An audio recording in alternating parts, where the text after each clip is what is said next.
Саламатсыңдар ма, студенттер? Бүгінгі өтетін сабағымыз 4-ші модуль бойынша негіздер мен іргетастарды сұрыптау. Пән негіздер мен іргетастар оқу практикасы. Сабақтың тақырыбы: негіздеме мен іргетастың кемшіліктері мен ақауларын туындатушы себептер, олардың алдын алу тәсілдері. Сабақтың мақсаты: табан мен іргетастардың деформациясын және жарамсыздығын тудыратын себептері, табан мен іргетастар жүйесінің күйі, табан мен іргетастың деформациясының түрлері туралы білу. Күтілетін нәтиже: іргетастың деформацияға ұшырау түрлерін біледі, іргетасты нығайту жолдарын біледі. Тұрғын үйлердің төзімділігі, олардың сәйкестігі көбінесе табан мен іргетастың күйімен анықталады. Табан іргетас жүйесін модельдеуде, салу үдерісінде және үй мен ғимараттарды пайдалануда табан мен іргетастың жұмыс істеуін болжау ең күрделі болып табылады.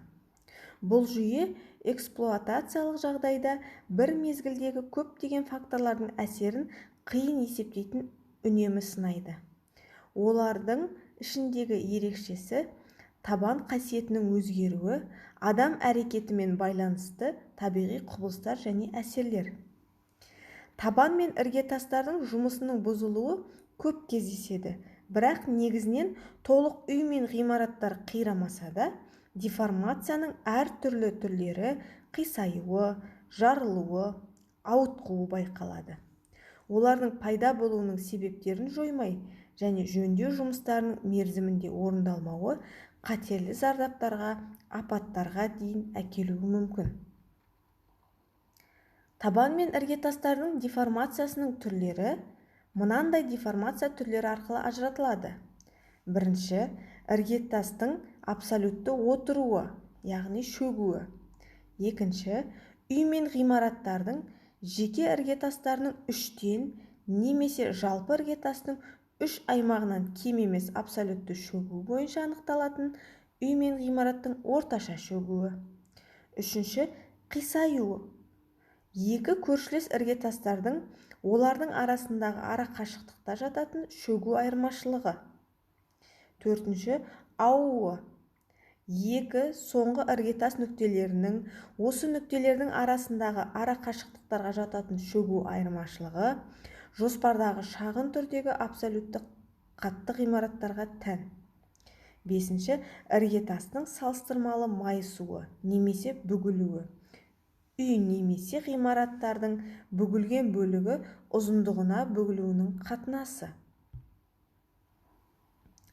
Егер сіздің құрылыс алаңыңызда топырақтың шөгіндісі болса, жер асты суларының рұқсат етілген ең жоғары деңгейі көтеріліп, іргетас жарықтар мен қирау іздері көрініп тұрса, жақын жерде жер асты құрылыс жұмыстары жүргізілсе, немесе қосымша едендер салуды жоспарласаңыз, іргетасқа зерттеу жүргізіп, қажет болған жағдайда оны нығайтуыңыз керек.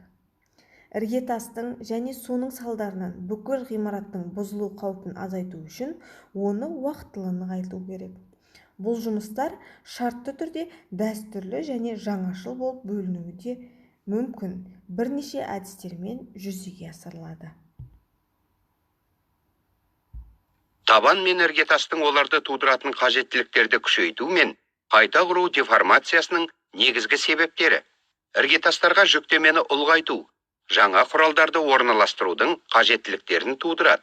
Іргетас материалының жеткіліксіз беріктігі құрылыс құрастыру жұмыстарының сапасының нашарлығына негізделуі мүмкін. Табан тұрақтылығының нашарлауы және жер асты сулары деңгейінің өзгеруі салдарынан олардың деформациялануының артуы. Жарамсыздықтың және табанның деформацияға ұшырауының алдын алу тәсілдері: құрылыс алаңы территориясына немесе салынатын территорияларда суды толығымен тоқтату керек. Үйдің немесе ғимараттың астынан жер асты суларының деңгейін төмендету. Бүгінгі сабақ түсінікті болса, сіздерге үйге берілетін бірінші тапсырма: берілген сұрақтарға жазбаша түрде студенттің өзіндік жұмыс дәптеріне жазыңыз. Екінші тапсырма: суретте көрсетілген нөмірлерді орын-орнына қойыңыз. Үшінші тапсырма: тақырыптан 5 термин алып, глоссарий жаса. Қазақ, орыс, ағылшын тілдерінде. А4 қағазына жобалау құжаттамасының бірыңғай жүйесі нормаларын сақтай отырып, әр параққа рамкамен штамп сызып, бүгінгі тақырып бойынша негіздеме мен іргетастың кемшіліктері мен ақауларын туындатушы себептер, олардың алдын алу тәсілдері тақырыбында конспект жазыңыз. Тапсырмаларды орындап, кері байланысқа Платонус платформасына жіберулеріңізді сұраймын.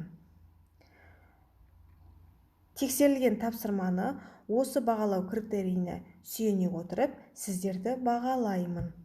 Назарларыңызға рахмет, сау болыңыздар.